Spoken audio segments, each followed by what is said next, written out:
नमस्कार, मी doctor Milind Kadam, एज्युनिट्स consultant या YouTube चॅनलमध्ये सर्व विद्यार्थी आणि पालकांचं सहर्ष स्वागत करतो.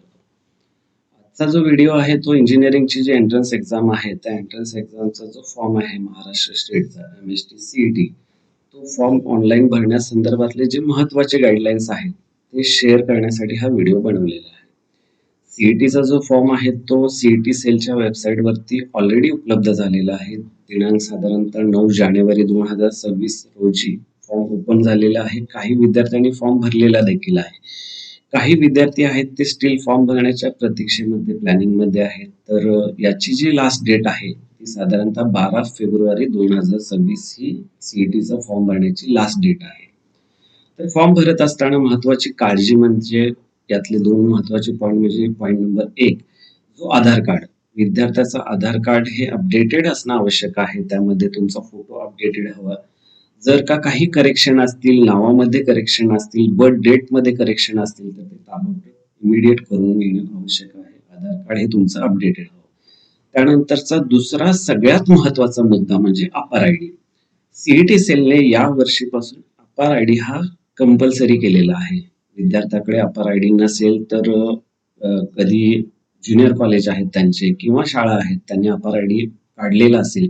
जर का शाळांनी अपार आयडी काढलेला नाहीये तर विद्यार्थी स्वतः देखील तो काढू शकतो. डिजी लॉकरची जी ऑफिशियल वेबसाईट आहे तिथे जाऊन तुम्हाला अपार आयडी हा जनरेट करायचा आहे. अपार आयडी जनरेट करताना तुमचं आधार कार्ड देखील अपडेटेड हवं.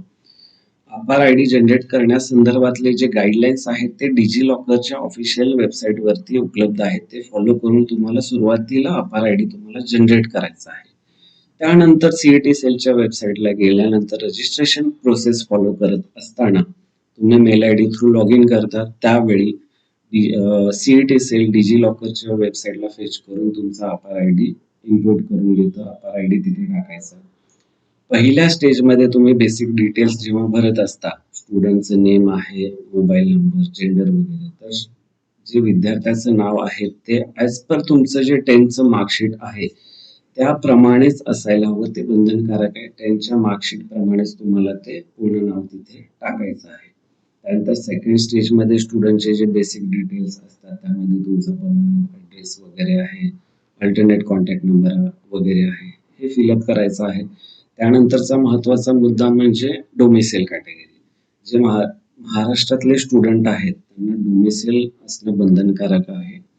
सध्या जरी सीईटीचा फॉर्म भरत असताना तिथे तुम्हाला डोमिसाईल अटॅच करावं नाही लागणार आहे. पण तुम्हाला ते काढावं लागणार आहे. कारण जेव्हा कॅपची प्रोसेस चालू होईल, कॅप राउंड चालू होईल, त्यावेळी तुम्हाला ते तेव्हा सबमिट करावं लागणार आहे. डोमिसाईल तुमच्याकडे उपलब्ध नसेल तर कॅप प्रोसेसमध्ये तुम्हाला अडचण येऊ शकते. त्यानंतरचा पुढचा जो मुद्दा आहे त्यामध्ये येतं की कास्ट क्रायटेरिया. कास्ट क्रायटेरियामध्ये SC, ST, OBC, NT, SABC कॅटेगरीचे विद्यार्थी आहेत. तर त्यांना ॲज पर त्यांच्या कास्टनुसार जे डॉक्युमेंट रिक्वायर आहेत, कास्ट सर्टिफिकेट असेल, कास्ट व्हॅलिडिटी आहे, तर काही कास्टमध्ये नॉन क्रिमिलेअर देखील रिक्वायरमेंट आहे. तर ते तुम्हाला उपलब्ध करून घ्यायचे आहेत. SCBC याचे जे EBCचे जे विद्यार्थी आहेत त्यांच्याकडे इन्कम सर्टिफिकेट देखील असणं आवश्यक आहे.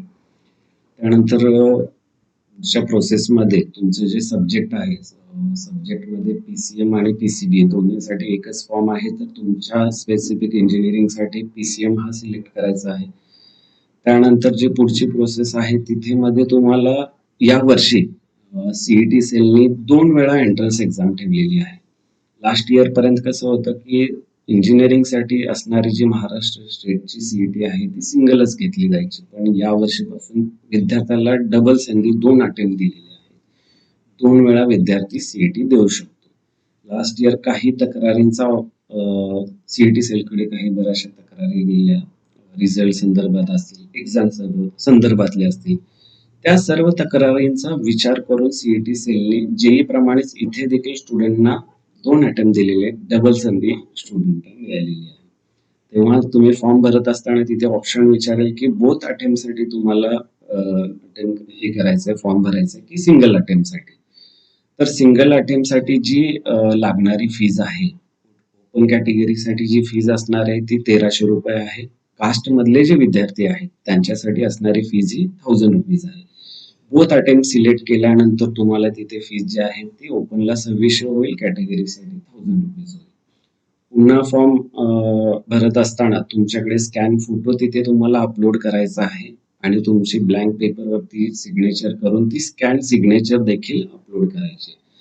हा संपूर्ण फॉर्म भरून झाल्यानंतर तुम्हाला फॉर्म परत एकदा रिव्ह्यू करायचा आहे. टोटल जे डिटेल्स आहेत, नाव असेल, कॉन्टॅक्ट नंबर आहे, ऍड्रेस आहे, कास्ट आहे, डोमेसाईल प्रकार आहे, इतर पूर्ण माहिती रीड केल्यानंतरच तुम्हाला फायनल सबमिशन आणि पेमेंट करायचं आहे. ही पूर्ण माहिती रीड आणि व्हेरीफाय विद्यार्थ्यांनी केल्यानंतर पेमेंट करायचं आणि त्याची PDF जनरेट होते. PDF ची प्रिंट घेऊन विद्यार्थ्याला स्वतःकडे ठेवायची आहे आणि त्या संदर्भातले पुढचे जे गाईडलाईन्स आहेत सीईटी सेलचे रिगार्डिंग तुमचं हॉल तिकीट असेल, एक्झाम इन्फॉर्मेशन आहे, ती जी इन्फॉर्मेशन आहे ती तुमच्या मेलवरती देखील येते. तुमच्या जो तुम्ही नंबर तिथे दिलेला आहे त्यावरती देखील तुम्हाला टेक्स्ट मेसेज वगैरे सीईटी सेल कडून येतात. ही झाली total information regarding the form, सीईटीचा जो फॉर्म भरायचा आहे. ज्या विद्यार्थ्यांना सीईटी सेलचा जो एंट्रन्स एक्झाम आहे त्या संदर्भातलं मार्गदर्शन, फॉर्म संदर्भातलं, ऍडमिशन संदर्भातलं काही मार्गदर्शन हवं आहे तर खाली व्हिडिओच्या खाली आपले कॉन्टॅक्ट नंबर आणि ऑफिसचा ऍड्रेस अवेलेबल आहेत. विद्यार्थी पर्सनली आम्हाला कॉन्टॅक्ट करू शकतो किंवा वेळ मिळाला तर तुम्ही ऑफिसला देखील व्हिजिट करू शकता. तुम्हाला या संदर्भातलं टोटल आणि पूर्ण मार्गदर्शन केलं जाईल. थँक्यू.